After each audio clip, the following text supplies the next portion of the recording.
Assalamu alaikum and dobry večer, brothers and sisters. Today's khutbah at Masjid An-Noor here in Des Moines. Hold on, let me adjust this. There we go. Today's khutbah was another one as a way to prepare for Ramadan, but instead of focusing on something like fasting or salat, it was about just other reminders, how we need to prepare ourselves for Ramadan. We need to increase our knowledge of the deen. We need to, he mentioned prayer, but as in praying more. But he reminded those of us who do not pray a lot, who do not pray 5 times a day as our Prophet Muhammad, peace be on him, has told us to do. And those who are obligated to go to the masjid at least for fajr and maybe maghrib or isha. That's mainly the men who are supposed to do that, unless they have a valid reason why they cannot get to a masjid. And I talked about those in previous videos. But in Ramadan, the people filled the masjid, but at other times, other than maybe Eid or some other big event like that, the masjid is not very full. Even on Fridays, we do not have an overflow. There is plenty of room for all of us to pray. And so the imam was talking about how that we need to get our religious act together, so to speak. Attend, if you didn't mention this specifically, but if there are public lectures you can attend, like there will be one this weekend, but it will be for those in our community who speak Arabic, and it will be not about Islam, but actually about saving energy. But that is a service to our community that will be provided. And although I don't speak Arabic, I might take a listen. But that's a Sunday afternoon. But even things like that, supporting the masjid and reading the Qur'an and reminding ourselves that Ramadan is a gift from Allah. It is something, the fasting is only a part of it, and that the other kinds of ibada that we do, or acts of worship that we do, the good deeds that we do during Ramadan are something that will gain us more rewards from Allah when we do it. For instance, when we give to the poor, whether it be in the form of the obligatory zakat on those who have the sufficient wealth to do that, or the other kinds of sadaqa or other forms of charity, whereas you help someone, you bring some supplies to the masjid, like cleaning supplies, or you give of your time to do some work in the masjid, like I do. Once a month I clean the kitchen, and then on Fridays I set up the basement for a meal that is served after the Juma Salat. And then once everybody is done, then I clean up. Of course, first I make sure that everybody has had what they wanted. And then once they're done, I clean up, and then I come home and turn my computer on. And so that is a sadaqa that I do for the masjid.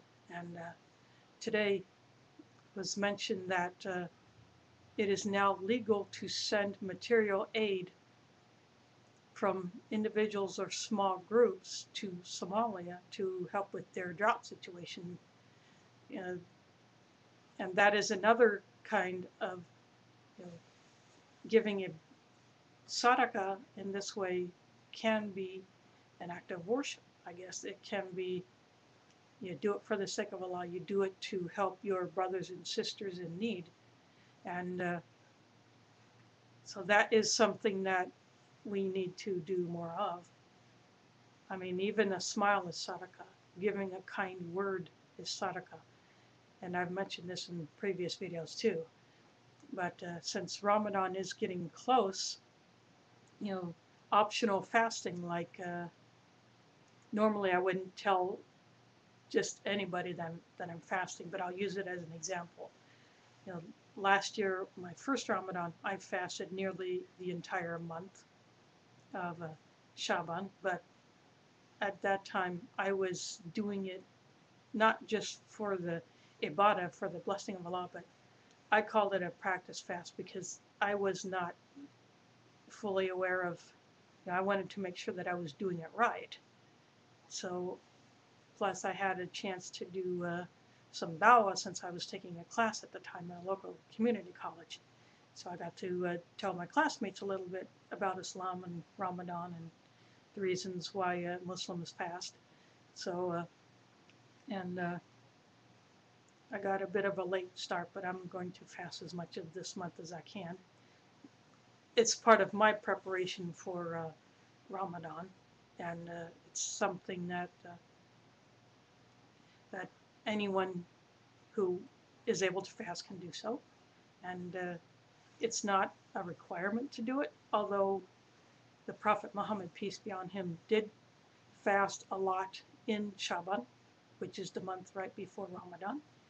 And so that is I guess it is a sunnah to do as much of that as you can. If you're making up days from last Ramadan that you didn't fast, you can do it.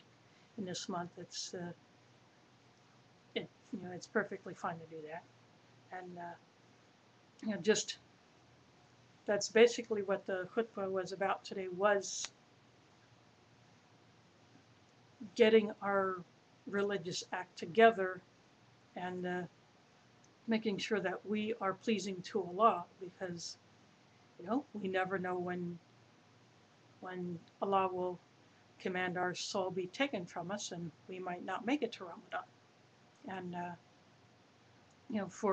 if you are able to do Hajj, that time is coming up, and it is a very special form of ibada that I would so love to do, but I'm not able to do that at this time. But inshallah, I'll get to do that. And but that is another kind of ibada. And at the end of that, of Hajj, people sacrifice an animal or have someone do it for them if they physically can't do it themselves, and then the meat from that is distributed to people in need. So that is, that's for Eid al-Adha. That's when that happens. But that's for a later day in a later video. But I just wanted to mention it as a kind of ibada, a different form of ibada that was mentioned in the khutbah today. And also, there are things that you can do as an individual. You can support the masjid. As I said, you can donate time. You can donate supplies, like we are taking supply donations of things that we will use for the iftars during Ramadan. We have a decent start, a decent amount of certain things, but there are some other things that we need to get more of. And inshallah, people will step up and donate. And then cooking for someone, serving food to others, that is another kind of sadaqa. And we do that at our masjid. We all come together in the masjid and we share our food. Different people will bring food or cook every night, or every day, and then bring it over, or just serve it from the masjid kitchen, and I will participate in that as well. And I already have an idea of what I'm going to be doing. I just need to get more stuff to do it, so that I can do it at the times that I want. And so that is another thing you can do to prepare yourself for Ramadan. But the main thing is, to worship Allah, to pray in the best way that you can. If you can go to the masjid, then by all means do so, because the imams love to see people in the masjid, especially at fajr in the morning. I can't go because the buses don't run early enough for me to go to the masjid when the fajr is at 4:45. The time just got reset to 4:45 a.m. But I can't do that because I can't catch a bus till 6:07. So everybody's done cleared out of the masjid by then. So, but any other part of the day, I can go to the masjid if I want, and I do. Sometimes I'll duck into the masjid and pray. Like yesterday, I did some work. I cleaned the kitchen, it was my week to do that. And then I and another sister got into a storage room and reorganized and took a partial inventory of the supplies there. And then, so then after that, she had to leave, and I finished up, and then I just waited until some guys came in. We prayed Zuhr. There were 4 of us there. Yeah, 3 men and me. A small jama, but we did it anyway. So that is another thing that if you can go to the masjid, it's a great blessing to pray with your brothers and sisters. And so that is what we need to do all year round, not just Ramadan. When I used to be a Catholic, we had those so-called once or twice a year Catholics where people go to the church for Christmas and Easter, or one of those, and they basically blow it off the rest of the year. So the Muslim community is like that, and we need to change that. We need to get people to not just pray in the masjid, but pray wherever they are, at home, at work, at school. I prayed at school when I was attending classes, and when I did one of my clinicals in a nursing home, I took a break. When it was my break time, I prayed. I just went into the break room or some other room that I could close up, and I prayed. And so that's how I worked that out. And it's easy to do. You just find a space and find a bathroom, make your wudu, and pray, and and Allah will accept it wherever. In most places you can pray just about anywhere except certain spots. But that's another topic for another day. So I hope this helps all of you in your Ramadan preparation. And as always, anything that I say that's wrong, it's totally my bad. I can't blame Allah, and everything that's good comes from Allah, because Allah is the source of all good. So, assalamu alaikum, do widzenia. Thanks for watching, and miao Mila.